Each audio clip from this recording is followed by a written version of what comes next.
So good evening everyone, मैं उदित छिबर आप सबका अपने यूट्यूब चैनल में बहुत बहुत स्वागत करता हूं। तो हमने जैसे लास्ट वीडियो में डिस्कस किया था पॉलिटी के पार्ट 1 आर्टिकल 1 to 4 में, जो कि यूनियन एंड इट्स टेरिटरी के बारे में था। अंडरस्टूड? ये आप सबको याद होगा और पता होगा। तो जब हम अपने पॉलिटी के लेक्चर्स कर रहे हैं तो जो उसमें पार्ट्स आर्टिकल सब्जेक्ट है यही सबसे मेजर रहता है, सबसे इंपॉर्टेंट है। तो हमने इसी की सीरीज स्टार्ट की थी कि हम पार्ट 1 से पार्ट 22 जो 25 जो भी है वहां तक इसको कवर करेंगे और इंडिविजुअल पार्ट्स के अंदर क्या क्या मेजर रहा है और क्या करंट अफेयर्स में, या जैसे आप सुनते हैं आज के में कोई भी अमेंडमेंट होती है, कुछ चेंज होता है तो किसके तहत होता है वो। अंडरस्टूड? ये हम आज चीजें डिस्कस करेंगे। और हमने लास्ट लेक्चर में पार्ट 1 स्टार्ट किया था और ऑलमोस्ट हमने 80% तक कवर कर लिया था और मैंने कहा था कि मैं सेकंड पार्ट में इसको बताऊंगा नेक्स्ट लेक्चर में। अंडरस्टूड यहां तक? तो आज हम उसी रिमेनिंग पार्ट के बारे में बात करेंगे कि जब हमारा पार्टीशन हुआ, इंडियन इंडिपेंडेंस एक्ट आया 1947 में, उस एक्ट ने क्या किया, एक पार्टीशन लाइन बना दी, रेड क्लिफ लाइन जिसे कहते हैं। उसके राइट साइड आपका इंडिया रहेगा, लेफ्ट साइड पाकिस्तान रहेगा। अंडरस्टूड? पाकिस्तान ने कहा था कि हमें आगे कॉन्स्टिट्यूशन बनाने में किसी की कोई सपोर्ट नहीं चाहिए, तो उनका जो था मैटर वो अलग था। हमारे यहाँ पे क्या था, ब्रिटिश प्रोविंस और प्रिंसली स्टेट्स जो राजों के द्वारा रूल या रन की जाती थी वो दो थी। तो उनको एक साथ अलाइन करना, किस बेसिस पे करेंगे, क्या करेंगे, तो इसके लिए 3 कमीशन बिठाई गई थी, धार कमीशन, जेवीपी कमीशन और फैजल अली कमीशन। अंडरस्टूड? हमने उन कमीशंस के बारे में बात की थी जिसमें लास्ट में फैजल अली ने कहा था कि आप लिंग्विस्टिक बेसिस या लैंग्वेज बेसिस के ऊपर स्टेट्स को रीऑर्गेनाइज कर सकते हैं, बट वो ये नहीं रहेगा कि उस स्टेट की वो नेशनल लैंग्वेज और एक इंडियन लेवल पे वो स्टेट अलग से ही चमकेगी, ऐसा नहीं होगा। आप सिर्फ उसको कैटेगराइज कर सकते हैं। जैसे पंजाब और हरियाणा बाइफरकेट हुए थे तो वो लैंग्वेज के बेसिस पे हुए थे कि पंजाब में पंजाबी स्पीकिंग पीपल ज्यादा है, हरियाणा में हिंदी स्पीकिंग पीपल ज्यादा है, उसके अलावा कोई डिफरेंस नहीं था। अंडरस्टूड? तो ये फैजल अली की कमीशन थी जिसने अपनी रिपोर्ट दी। बट उसी टाइम आंध्रा स्टेट, आपको पता होगा, आंध्रा एक अलग स्टेट निकाल दी गई थी कन्नड़ स्पीकिंग पीपल्स के लिए। तो जिसके बाद लोगों में एग्रेशन काफी था कि नहीं, हमें भी डिफरेंट, अगर आपने एक लैंग्वेज बेसिस पे निकाली है तो आगे भी निकालिए। तो उसके तहत स्टेट रीऑर्गेनाइजेशन एक्ट आता है 1956 का। अंडरस्टूड? अब ये एक्ट क्या करता है, जो आपकी स्टार्टिंग की स्टेट्स होती हैं, आपको याद होगा हमारी स्टार्टिंग की स्टेट्स ए, बी, सी और डी में थी, जिसमें डी में अंडमान निकोबार और लक्षद्वीप था। अदरवाइज ए, बी, सी में हमारी स्टेट्स डिवाइड की हुई थी। अंडरस्टूड? इन्हीं स्टेट्स को फिर हमने डिफरेंट स्टेट और यूनियन टेरिटरी में डिवाइड किया। 10, 10, 28 और 129 ये थी। तो इन्होंने इसको क्या किया, इसको कर दिया खत्म और एक ऐसा बाइफर्केशन लाएगी जिसमें स्टेट और यूनियन टेरिटरी सिर्फ 2 ही कैटेगरी रहेंगी। अंडरस्टूड? तो जब आपका 1 नवंबर 1956, 1 नवंबर 1956 में ये एक्ट आया तो उस टाइम 14 स्टेट्स थी और 6 यूनियन टेरिटरीज थी। Okay? Andhra Pradesh, Assam, Bihar, Bombay, जे&के, Kerala, Madhya Pradesh, Madras, Mysore, Odisha, Punjab, Rajasthan, UP, waste Bengal, ये हमारी स्टेट्स थी। और 6 जो आपकी यूटी से अंडमान निकोबार, दिल्ली, हिमाचल, लक्षद्वीप, लक्षद्वीप का नाम था जिसका, मणिपुर और त्रिपुरा, ये हमारी यूनियन टेरिटरीज थी। ओके? अब जब ये हमारी यहाँ पे इस ऑर्गेनाइजेशन एक्ट ने आपको ये बता दिया कि हमारी स्टेट्स ऐसे रहेंगी, ठीक है, बट धीरे धीरे और क्या हुआ, लोगों की डिमांड्स बढ़ती रही, पॉपुलेशन बढ़ती रही, इंटेलिजेंस बढ़ती रही, कांग्रेस कह रहा हूँ, गवर्नमेंट को रूल करना थोड़ा डिफिकल्ट होता रहा। तो जो हमारा अब हम जो बात कर रहे हैं, हमारा आर्टिकल बेसिकली यहां से स्टार्ट होता है। जो पार्ट 1 आर्टिकल 1 to 4 में यूनियन एंड इट्स टेरिटरी की बात करता है, तो अभी हमने इसका बेस देख लिया कि यूनियन और टेरिटरी है क्या, ये चीज हमारी बन गई। इसके बाद ये आर्टिकल 1 to 4 में हमें ये बताते हैं कि आप किस क्या आपकी कैसे यूनियन एंड टेरिटरी में यूनियन कैसे गवर्न करेगा, क्या बाउंड्रीज रहेंगी, किस तरह से वो स्टेट बनेंगी, स्टेट्स एक्सपैंड हो सकती हैं, कम हो सकती हैं, नई स्टेट बन सकती हैं, तो वो आर्टिकल 1 to 4 बताता है। अंडरस्टूड? इसी के तहत कई अमेंडमेंट्स हुई आगे, जैसे बॉम्बे, जो यहाँ पे बॉम्बे है, इससे बॉम्बे से आपका महाराष्ट्र और गुजरात निकला। ये 10th अमेंडमेंट हुई थी 1960 में। अंडरस्टूड? और 15th स्टेट थी आपकी गुजरात जो बनी थी उस time. Okay? Bombay itself, Mumbai, Maharashtra बन गया और जो 15th स्टेट गुजरात थी, ये 10th अमेंडमेंट के तहत हुआ था आपका कॉन्स्टिट्यूशनल अमेंडमेंट, मींस चेंज। ये अमेंडमेंट कैसे हुई थी, ये अमेंडमेंट आपकी आर्टिकल 1 to 4 के तहत हुई थी। अंडरस्टूड? अगर मैं 1 to 4 की बात करूं तो आर्टिकल 1 बताता है आपको name and territory of union, कि नाम और टेरिटरी यूनियन की क्या रहेगी। टेरिटरी मींस कितना एरिया रहेगा। अंडरस्टूड। आर्टिकल 2 बताता है एस्टेब्लिशमेंट ऑफ न्यू स्टेट, कोई नई स्टेट बनी है तो उसका एस्टेब्लिशमेंट का क्या प्रोसीजर रहेगा। आर्टिकल 3 बताता है formation of new state and alteration of boundaries. For example ये स्टेट है, आपने इसमें से 2 निकाल दी, तो ये formation of new states and alteration of boundaries. जो इस स्टेट की पहले ये बाउंड्री थी, अब ये स्टेट आपकी ऐसे बन जाएगी, इसकी बाउंड्री ये, इसकी बाउंड्री ये। अंडरस्टूड। ये बताता है आर्टिकल 3। आर्टिकल 4 बताता है कि जो आपने लॉ बनाए आर्टिकल 2 और 3 के तहत, वो जो आपका शेड्यूल 4 और 5 में दिया गया है, वो भी इसके तहत अमेंडमेंट का प्रोविजन प्रोवाइड करता है। ये आर्टिकल 4 बताता है, जो आपका आर्टिकल 1 to 4 पार्ट 1 में है। अंडरस्टूड।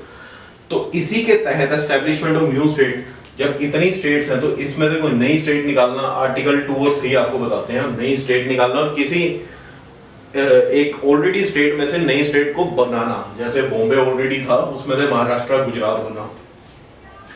दादर नगर हवेली, गोवा दमन दीव, पुडुचेरी, ये 3 चीजें आपकी उस टाइम में यहाँ पे नहीं थी। ओके, यहाँ पे क्यों नहीं थी? क्योंकि ये उस टाइम में अदर कंट्री के द्वारा रूल किया जा रहा था। यहाँ पे आपके पोर्टुगीज थे, 1960 तक पोर्टुगीज रूल कर रहे थे यहाँ पे, जिसे पुलिस एक्शन के द्वारा हटाया गया। दादर नगर हवेली इंडिया में 1961 थ्रू पुलिस एक्शन आया, गोवा दमन दीव इंडिया में 1962 थ्रू पुलिस एक्शन आया, और यूटी बने। ये दोनों चीजें आपकी यूनियन टेरिटरी बनी थी। लेटर ऑन गोवा को 1987 में स्टेटहुड की ग्रांट प्रोवाइड की गई। पुडुचेरी आपका फ्रेंच के अंडर था, इसे 1962 में इंडिपेंडेंट किया गया और इंडिया में ही मिलाया गया, जो कि एक यूटी बना। अंडरस्टूड। ये 3 चीजें आपकी यहाँ पे नहीं थी, अलग से हैं। उसके तहत असम था, असम में से आपका नागालैंड और मेघालय निकला। ठीक है। पंजाब में से हरियाणा, पंजाब, चंडीगढ़, हिमाचल निकले 1966 में। हरियाणा डे आप सबको पता होगा 1 नवंबर 1966 को मनाया जाता है। बिहार में से झारखंड निकला था, मध्य प्रदेश में से छत्तीसगढ़, यूपी में से उत्तराखंड 2000 के अमेंडमेंट आप सबको याद होगा। आंध्र प्रदेश में से तेलंगाना निकला था, जो कि बड़ा ही लेटेस्ट है, सबसे रिसेंट जो स्टेट बनी है वो यही है। तो ये इस आर्टिकल्स के तहत ये अमेंडमेंट हुई है, जिस वजह से नई स्टेट्स बनी है और पुरानी स्टेट्स को छोटा करके नई स्टेट्स को बनाया गया है। अंडरस्टूड। अब बात करें अगर जम्मू कश्मीर की, जम्मू कश्मीर भी आपका आर्टिकल 370 जैसे ही बंद हुआ है, उसकी भी बाउंड्री आप ये कह सकते हैं कि जैसे मैंने यहाँ पे बताया ऑलरेडी स्टेट्स के अंदर ऑल्टरेशन करना बाउंड्रीज की, तो J&K के अंदर ही ऑल्टरेशन करके लद्दाख एक पोर्शन काउंट हुआ जो कि यूटी है, जम्मू कश्मीर आपका अलग कॉन्स्टिट्यूएंसी काउंट हुई जो कि आज डेट में स्टेट है। अंडरस्टूड। लाइक दिल्ली गवर्नर भी है बट सीएम भी है। ओके, तो ये काफी मेजर है आर्टिकल 2 एंड 3 जो कि हमारे यूनियन एंड टेरिटरी में कवर करते हैं। समझ आ गया? यहाँ पे हम अपना आर्टिकल 1 to 4 पार्ट 1 को यही कंप्लीट करते हैं। इसमें सिर्फ इतना ही है कि यूनियन क्या रहता है, उसकी टेरिटरी क्या रहती है और क्या प्रोसीजर रहता है। अमेंडमेंट के तहत आप किस आर्टिकल के तहत अमेंडमेंट कर रहे हैं, आपको ये भी बताना पड़ेगा। ऐसा नहीं है कि आप कुछ भी अमेंडमेंट कर सकते हैं। आपको एक अमेंडमेंट भी एक पर्टिकुलर आर्टिकल, एक पर्टिकुलर शेड्यूल, कोई एक कॉन्स्टिट्यूशन के प्रिंसिपल के ऊपर ही अमेंडमेंट करने का प्रोविजन प्रोवाइड किया गया कॉन्स्टिट्यूशन में। अंडरस्टूड। तो ये पार्ट 1 आर्टिकल 1 to 4 यहीं तक ही है और यहाँ पे हम खत्म करते हैं इसको। उम्मीद करता हूँ आप सबको समझ आ गया होगा ये पार्ट 1 आर्टिकल 1 to 4।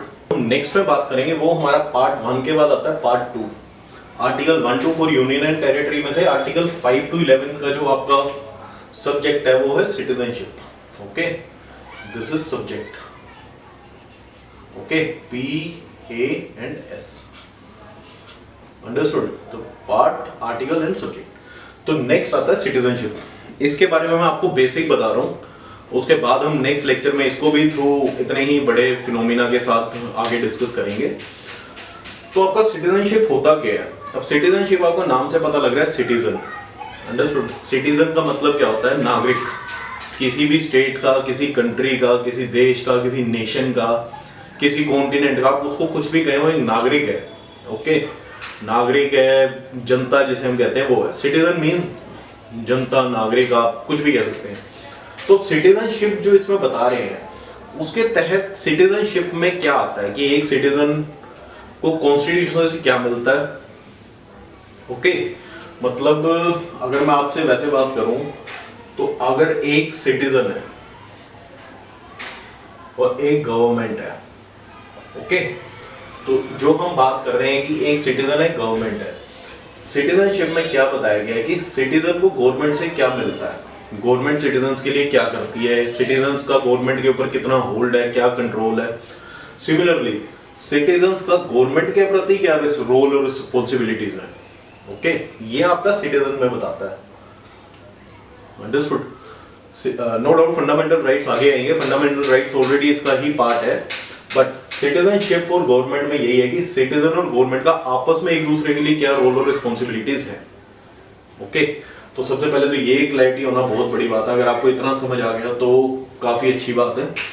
तो अभी बात करें होता क्या, तो पीपल होते हैं, हम जो लोग हैं हम पीपल हैं, हमारी कोई आइडेंटिटी नहीं है। अगर हमारा कुछ डॉक्यूमेंट नहीं होगा, जैसे हम गाड़ी खरीदते हैं, तो गाड़ी खरीदने के साथ हम भी बेसिकली गाड़ी की तरह ही रजिस्टर करवाते हैं अपने आप को, गाड़ी की एक आरसी बनती है, हमारा आधार कार्ड बनता है।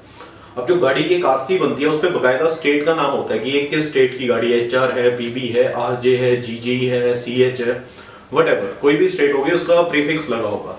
सिमिलरली आधार कार्ड में भी हमारा एक डोमिसाइल बनता है, आपकी कहाँ डोमिसाइल मीन्स आप किस स्टेट में पैदा हुए हो। जैसे अभी हम कोई गवर्नमेंट एग्जाम भरते हैं तो उसमें डोमिसाइल वो पूछते हैं कि आप हिमाचल के हैं, नॉन हिमाचल के हैं, हरियाणा के हैं, नॉन हरियाणा के हैं, तो वो डोमिसाइल है। जैसे गाड़ी वहाँ रजिस्टर होती है तो वो है, ऐसे ही हम जहाँ पे पैदा हुए वहाँ का आधार कार्ड है, वो हमारा डोमिसाइल है। वो एक ही हो सकता है क्योंकि इंडिया में one citizen one nation one citizen की फिलोसफी चलती है एज पर कॉन्स्टिट्यूशन, ओके। तो जो हम पीपल हैं, तो सबसे पहले तो आपको ये समझ आ गया कि पीपल हैं तो हमारा आधार कार्ड होगा, वो हमारी आइडेंटिटी होगी कि हम कहाँ पे हैं, क्या हमारा एज है, कहाँ क्या हमारा यूनिक नंबर है, कहाँ पे हम रहते हैं, क्या हमारा प्रूफ है, ओके। तो इसी के तहत पीपल आते हैं हम। अब डिपेंड करता है पीपल, अगर मैं हूं तो मेरे साथ और भी लोग घूम रहे हैं, कई टूरिस्ट बेसिस पे घूम रहे हैं, कोई आप ये कह सकते जैसे यहाँ से कनाडा कोई वर्क परमिट पे जाता है, कोई स्टडी बेसिस पे जाता है, तो उस तरह के लोग भी यहाँ पे भी घूम रहे हैं या बाहर भी घूम रहे हैं। तो पीपल जो होते हैं वो दो टाइप के रहते हैं, सिटीजन और एलियन। एलियन को बेसिकली आप ये कह सकते हैं नॉन इंडियन। जैसे एलियन हम कह देते हैं कि ये कोई दूसरे ग्रह का है, तो बेसिकली ये दूसरे नेशन का, जैसे हम कहते हैं एलियन या फॉरेनर आप कह सकते हैं। बट एलियन मैंने इस वजह से कहा क्योंकि फॉरेनर के साथ हम आगे टर्म यूज करेंगे तो आप इसको एलियन ही माने। तो सिटीजन और एलियन में सबसे पहले क्या डिफरेंस होता है कि आपको सभी सिविल और पॉलिटिकल राइट्स आप इंजॉय कर सकते हैं जो यहाँ का ऑलरेडी नागरिक है, बट जो एलियन है वो ये चीजें राइट एंजॉय नहीं कर सकता, okay. For example basic right की आपको लिबर्टी मिलेगी कुछ भी करने की, पढ़ने की अपॉर्चुनिटी मिलेगी, आप पार्लियामेंट के इलेक्शंस के लिए कास्ट कर सकते हैं अपने आप को, आप एलिजिबल हैं प्रेसिडेंट के इलेक्शंस के लिए, MLAs के इलेक्शन के लिए, बट वो चीज़ें एलियंस के लिए एलिजिबल नहीं है, ओके। उसके बाद फंडामेंटल राइट जो रहते हैं आपके सिटीजन्स के लिए, उनमें भी फंडामेंटल राइट सभी अलाउड नहीं होते, कुछ फंडामेंटल राइट्स होते हैं जो यहाँ पे अलाउड नहीं होते एलियंस के लिए। बाकी राइट टू लिव या राइट टू इक्वालिटी ये सब चीजें रहती हैं कि अगर कहीं जो बेसिक रहता है कि अगर कहीं लड़ाई हो रही है जो गलत है वो गलत है, बट जहाँ पे आप ये कह सकते हैं इक्वालिटी की बात आई या अपॉर्चुनिटी की बात है तो वहाँ पे सिटीजन को ज़्यादा बेनिफिट मिलता है एज कम्पेयर टू एलियन। और एलियन डिपेंड करता है कौन सा है, फ्रेंडली एलियन है या एनिमी एलियन है। और फ्रेंडली और एनिमी एलियन का क्या मतलब है? फ्रेंडली एलियन वो है जिसका इंटरनेशनल लेवल पे इंडिया के साथ रिलेशन अच्छा है। For example Pakistan, in case Pakistan का कोई भी नागरिक यहाँ पे आएगा तो वो एनिमी एलियन काउंट होगा एज पर कंडीशन। इंडिया का रिलेशन पाकिस्तान से जैसा भी चलता है अगर ठीक नहीं है तो वो एनिमी काउंट होगा। अगर अच्छी कंट्री से जो जैसे US से रशिया से आ रहा है तो वो फ्रेंडली एलियन काउंट होगा। इनमें भी डिपेंड करता है आपको कौन सा सिटीजनशिप के तहत कौन सा प्रिंसिपल आप पे एप्लीकेबल है। फ्रेंडली एलियन है तो वो नॉर्मल एलियंस के उसके ऊपर रूल्स एप्लीकेबल रहेंगे जो यहाँ पे नहीं है, बट एलियंस के जो हमने ऊपर बात की वो सब इस पे है। बट एनिमी एलियन में क्या रहेगा कि एक राइट टू प्रोटेक्शन रहता है, right to protection against detention, तो वो यहाँ पे सिटीजन भी इंजॉय करता है, एलियन भी इंजॉय करता है कि आप किसी को उठा के अंदर नहीं डाल सकते विदाउट एनी वारंट या कुछ भी चीज। बट जब वो एनिमी एलियन रहेगा तो ये राइट उसके लिए एप्लीकेबल नहीं है, उसको पुलिस उठा के अंदर डाल सकती है कुछ भी पूछने के लिए, डिटेंशन बेसिकली उसको प्रोटेक्शन नहीं मिलती है, अरेस्ट अगेंस्ट डिटेंशन। अंडरस्टूड? तो ये एक बेसिक है सिटीजनशिप का कि पीपल हम हैं, हमारे अंदर भी दो टाइप के लोग हैं, कुछ हम यहाँ के हैं कुछ बाहर से आए हैं, वो हम हो गए और जो बाहर से आए हैं। बाहर से आने वाले दो टाइप के हैं, जो अच्छे हैं और जो बुरे हैं। अच्छे बुरे का मतलब वो लोग नहीं है, अच्छे बुरे का मतलब कि उनका रिलेशन कैसा है हमारी कंट्री के साथ। उसके बेसिस पे फंडामेंटल राइट्स, सिटीजनशिप के जो भी प्रिंसिपल हैं वो डिफरेंशिएट करते हैं। सिंपल लैंग्वेज में इसका मतलब ये है सिटीजनशिप का एक बेसिक। सेकेंडली टर्म्स कुछ यूज होती है एनआरआईज, पीआईओ और ओसीआई। एनआरआई का मतलब non resident India, okay, non resident Indian. PIO का मतलब पर्सन ऑफ इंडियन ओरिजिन, जो यहाँ का पैदा हुआ है, ओके, जैसे प्रियंका चोपड़ा है, अक्षय कुमार है, तो PIO. And OCI means overseas citizen of India, जो कहीं बाहर रह रहे हैं बट सिटीजन हैं इंडिया के। तो ये 3 टाइप के लोग कैटेगरी रहती है सिटीजनशिप में, जो आगे हो सकता है बात भी करें अपने लेक्चर्स में। NRI non resident India, Indian, PIO person of Indian origin, and OCI means overseas citizen of India. तो ये 3 टर्म रहती हैं और ये हमारा सिटीजनशिप का नेक्स्ट चैप्टर रहेगा, जो मैं कोशिश करूंगा कि एक लेक्चर में खत्म हो सके, ताकि हम विद इन 1.5 मंथ पॉलिटी खत्म करके इकोनॉमी या ज्योग्राफी स्टार्ट कर सके। अंडरस्टूड? तो ये हमारा लेक्चर है और मैं उम्मीद करता हूँ आपको वीडियो समझ आई होगी। तो प्लीज़ लेक्चर को लाइक एंड शेयर जरूर कीजिए एंड चैनल को सब्सक्राइब करना मत भूलिए। इन दी एंड थैंक यू एंड जय हिंद।